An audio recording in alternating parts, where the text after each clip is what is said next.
Hello students, कैसे हैं आप सब। तो डियर स्टूडेंट्स, आज की इस इंग्लिश क्लास में मैं आपको एक ऐसे टॉपिक के बारे में बताने वाला हूं जिस टॉपिक से हमारी स्कोर बहुत ही अच्छी हो जाती है।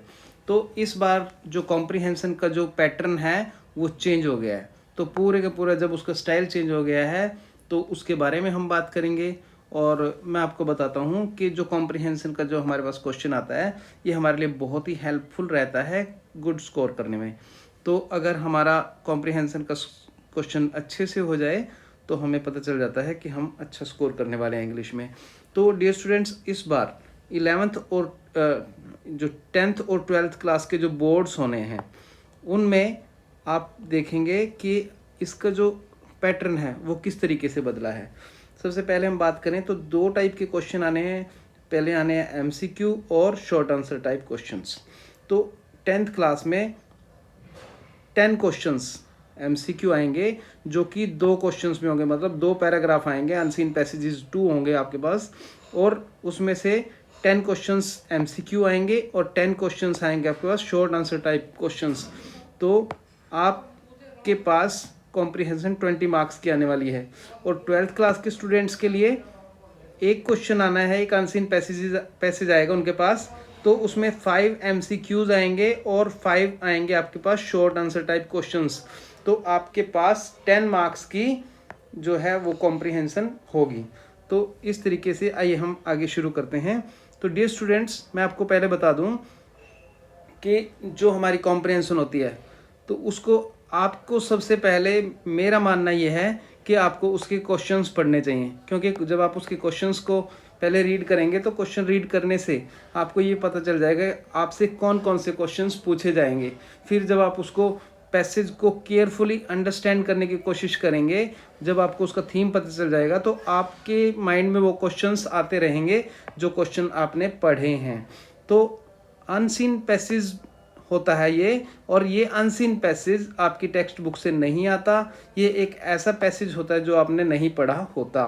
तो डियर स्टूडेंट्स, इसीलिए इसको आप पहले क्वेश्चंस को अच्छे से स्टडी करके रीड करके उनको और अच्छे से फिर उस अनसीन पैसेज को आप रीड करें ताकि आपको उसका थीम समझ में आ जाए। तो read questions and look for answers in passage. जो भी आप क्वेश्चन आप उसमें रीड कर रहे हैं उनके आंसर आपको पैसेज में ही मिल जाते हैं। तो try to understand the questions and then give the answers. Try to answer in your own language. तो आप ट्राई करें कि आपको जब अगर कोई क्वेश्चन अच्छे से समझ आ गया है तो अपनी लैंग्वेज में ही उसका आंसर करने की कोशिश करें, ना कि सेम टू सेम उतारें। तो डियर स्टूडेंट्स, तो आपको बहुत सारी प्रैक्टिस करनी पड़ेगी।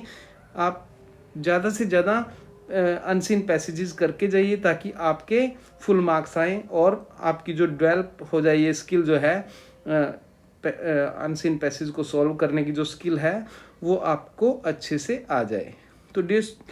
तो अब देखिए आप कि भी आपके पास अगर क्वेश्चन पूछा जाता है वेयर में तो आप प्लेस का नाम बताएंगे, मतलब प्लेस के बारे में कोई बात हो रही है।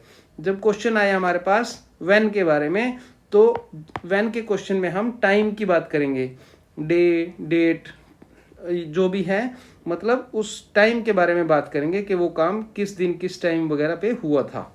तो अगर आपका क्वेश्चन हो वाई में तो हम रीज़न बताएंगे कि उसका रीज़न क्या है। हु, हुम और हुज वाले क्वेश्चंस में हम बताएंगे किसी पर्सन के बारे में, कि भी किसी पर्सन के बारे में बात हो रही होती है। हु कौन, हुम किसे और हुज किसने। तो इस टाइप से हम पर्सन होगा इसका आंसर, पर्सन से रिलेटेड ये क्वेश्चन होगा। If the question is asked about which means it is asking about the selection. तो सिलेक्शन कैसी आपने सेलेक्ट करना है, किन चीज़ों में से विच पूछा जा रहा है, कौन सी, भाई वो कौन सी चीज़ है जिसके बारे में पूछा जा रहा है। तो डियर स्टूडेंट्स, इन सबको आप अपने ध्यान में रखिए और अच्छे से पैसेज को सॉल्व कीजिए। तो if your question starts with primary verbs, तो अगर आपका कोई भी क्वेश्चन आता है और वो प्राइमरी वर्ब से स्टार्ट है, ये प्राइमरी वर्ब्स कौन कौन सी हो सकती हैं। इज से क्वेश्चन शुरू हो रहा है, एम से, आर से, डू, डज, डिड, वाज, वर, ठीक है, या इसमें हैज़ और हैव, हैड भी हो सकते हैं, ठीक है। तो इस तरीके से आप उन क्वेश्चंस के आंसर यस या नो से स्टार्ट कर सकते हैं। तो डियर स्टूडेंट्स, इतनी ही जानकारी थी और आप इस क्वेश्चन को सॉल्व करने के लिए आप ज़्यादा से ज़्यादा प्रैक्टिस कीजिए और आपकी प्रैक्टिस ज़रूर रंग लाएगी। और आप जो ये चैनल है इंग्लिश विद रमन दीक्षित, इसको आप सब्सक्राइब करें ताकि आप लोग मेरे साथ बोर्ड एग्ज़ाम्स में लगे रहें। ठीक है डियर स्टूडेंट्स, तो subscribe more and more and share with your friends also. Thank you so much.